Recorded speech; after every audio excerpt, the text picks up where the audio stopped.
Welcome back to your channel Brilliant Minds by Neeru.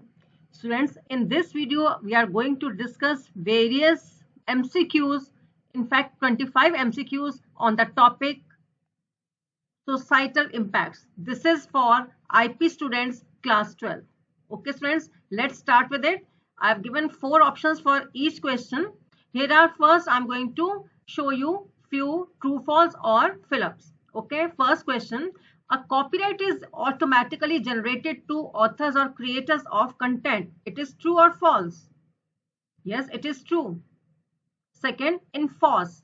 आप सबको full form मालूम है FOSS की? FOSS source code is usually hidden from users. It is true or false? It is false. It is not hidden. Okay.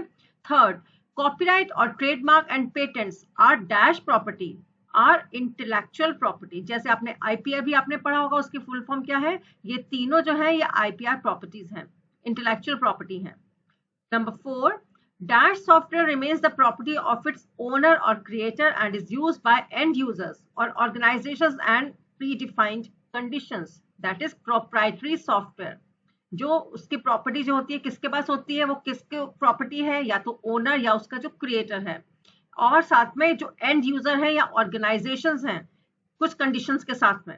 Okay, next question. इसमें भी आपको 2 fill-ups मैंने पूछे हैं, तो आंसर आपके सामने है, तो you can prepare as well.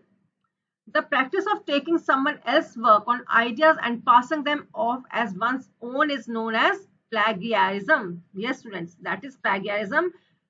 ये होता है कि आपने अगर किसी और स्टूडेंट का, किसी और अपने फ्रेंड का, कोलीग का आपने कुछ उनका लिटरेरी वर्क, उनका प्रोजेक्ट, कोई और चीज आपने अपने नाम से आपने प्रेजेंट कर दिया, so that will be known, that is not your original work, that will be known as plagiarism.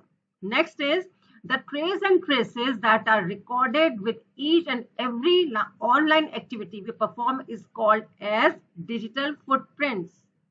ठीक है स्टूडेंट्स, जो trace and traces digital footprints का है, आपने कुछ उसमें वर्क किया, इंटरनेट के ऊपर सर्चिंग की आपने, तो आपके कुछ रिकॉर्ड्स वहां पर कुकीज की फॉर्म में आपका सब कुछ वहां पर रिकॉर्ड रह जाता है. कौन से आपने आईपी मशीन से आपका एड्रेस क्या था, या कौन से आपने आईडी से आपने इसके अंदर एंटर किया है, जो आपने सर्चिंग किया है. तो that is known as digital footprints. यानी अपने पीछे आप कुछ ट्रेस या ट्रेसेस या कुछ ऐसा अपने निशाना छोड़ते जा रहे हैं कि आपने जो भी ऑनलाइन एक्टिविटी परफॉर्म की थी.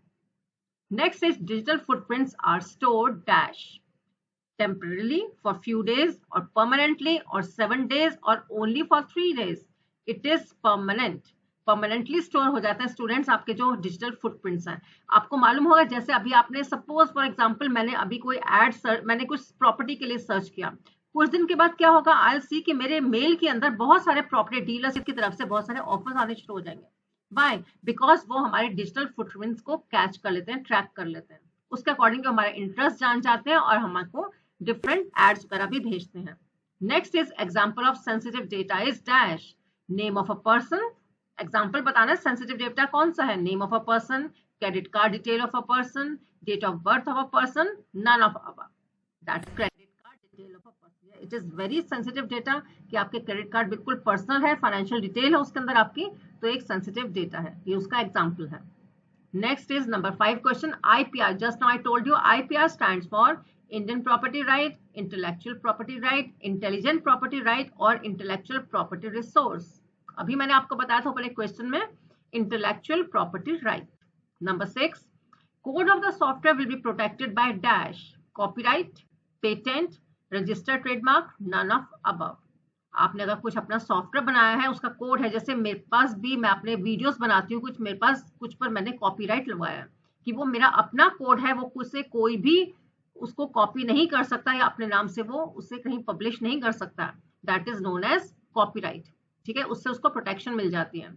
Number 7, functional expressions of the idea और invention will be protected by. आपके कुछ अपने आइडियाज हैं, इन्वेंशन, आपने यहाँ कुछ इन्वेंट किया है, तो इसे क्या बोलेंगे? कॉपीराइट या पेटेंट या रजिस्टर. किस तरह से उसे प्रोटेक्ट करेंगे? रजिस्टर्ड ट्रेडमार्क से, या इन तीनों में से कोई भी ऑप्शन नहीं है?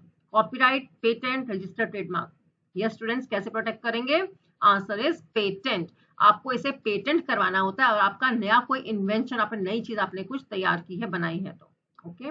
Number 8, a patent protects an invention for dash years. अभी आपको पता है प्रोटेक्शन के लिए होता है patent, after which it can be freely use 10, 20, 30, 40, it is students it is 20 years. ये 20 ईयर्स तक आपका पेटेंट अगर आपने ले लिया है तो 20 ईयर्स तक प्रोटेक्ट करेगा आपकी जो भी इन्वेंशन थी। Number 9, dash includes an individual and visual symbol, word, name, design, slogan, label, etc. that distinguishes the brand from other brands.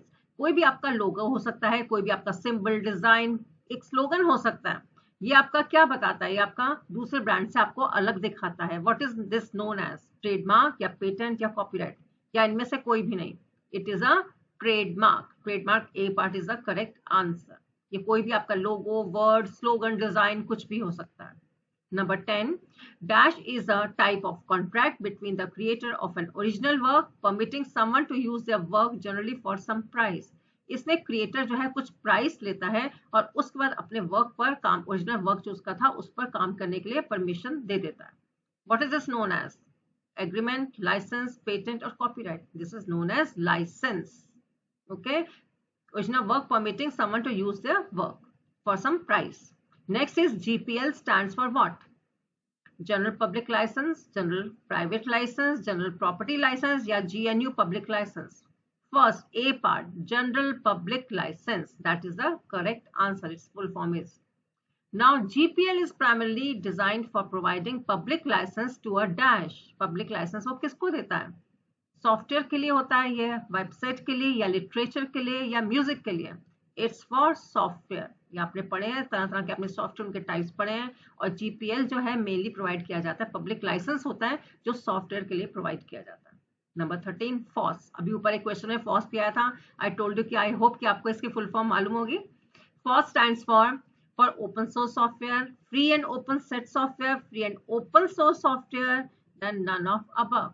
Yes students, C part, free and open source software. That is the correct answer. FOSS, free, F-O-O-S. Okay, open source, O-F-O-S-S.